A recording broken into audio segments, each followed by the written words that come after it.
সালাম আলাইকুম সবাইকে। ওয়াইএসএস ইংলিশ কেয়ারের পক্ষ থেকে শুভেচ্ছা আপনাদেরকে। আমরা আজকে বরিশাল বোর্ড 2024 সালের ট্যাগ কোয়েশ্চেনটা সলভ করব। তো সবাই ধৈর্য সহকারে ভিডিওটা দেখবেন। দেখেন, প্রথমে কিছু বেসিক জিনিস জানতে হবে। সেটা হচ্ছে এগুলো হচ্ছে auxiliary verb, am, is, are, was, were, have, has, had.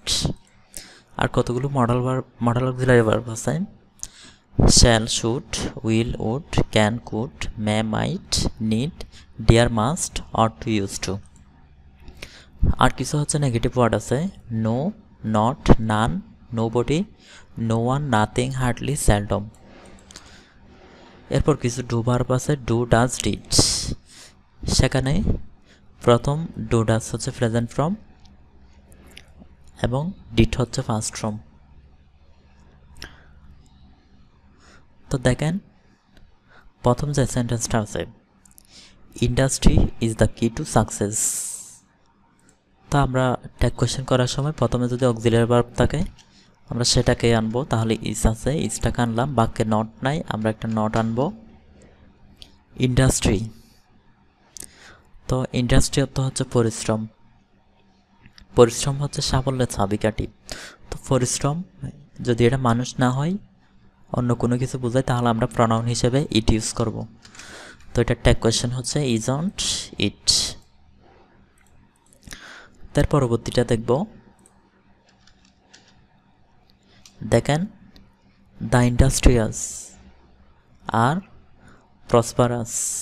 তো এই সেন্টেন্সের মধ্যে মাঝখানে অক্সিলারি ভার্ব আছে, আমরা হচ্ছে সেটাই আনবো। আর যেহেতু নট নাই, একটা নট আনবো, শর্টকাট নট, মাঝখানে ও থাকবে না, অ্যাপোস্ট্রফি দিতে হবে। দ্য ইন্ডাস্ট্রিয়াস নাউনের সাথে যখন এস থাকবে, নাউনটা হচ্ছে প্লুরাল।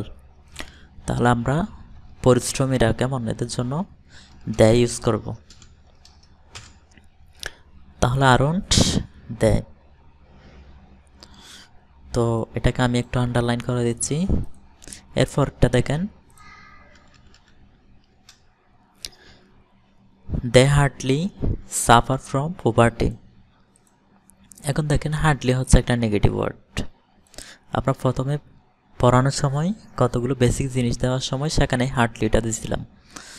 তো সাফার, এটা হচ্ছে ভার্ব। সাফার অর্থ হচ্ছে কোনো কিছু বুক করা, এটা ভার্বের প্রেজেন্ট ফর্মে আছে। তাহলে আমি ইউজ করব ডোন্ট ইউজ করব, আচ্ছা ডু ইউজ করব, কারণ এখানে নেগেটিভ ওয়ার্ড আছে সেজন্য ডু। তারপর হচ্ছে সাবজেক্ট যেটা আছে এটা প্রনাউনে আছে, তাহলে সাবজেক্ট যদি প্রনাউনে না থাকে আমার থেকে প্রনাউন করতে হবে। তাহলে এটা একটা কোয়েশ্চেন হবে do they.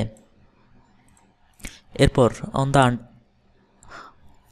The other hand, অন্যথায়, আইডলনেস ইজ এ কার্স।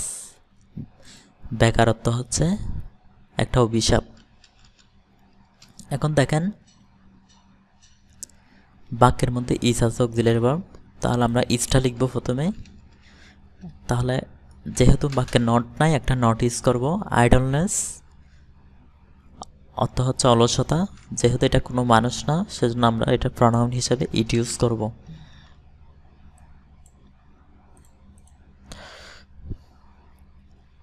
এর পরবর্তী দেখেন,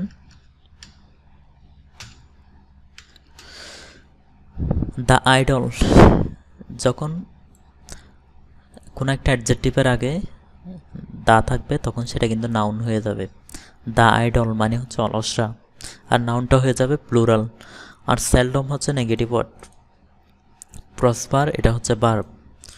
তো প্রসপার হচ্ছে প্রেজেন্ট ফর্মে আছে, সেজন্য আমরা ইউজ করব ডু। আর যেহেতু এখানে নেগেটিভ ওয়ার্ড আছে, আমরা নট ইউজ করতে পারবো না। দ্য আইডল অলসরা, তাহলে এদের প্রনাউন হিসেবে দে ইউজ করব। আচ্ছা,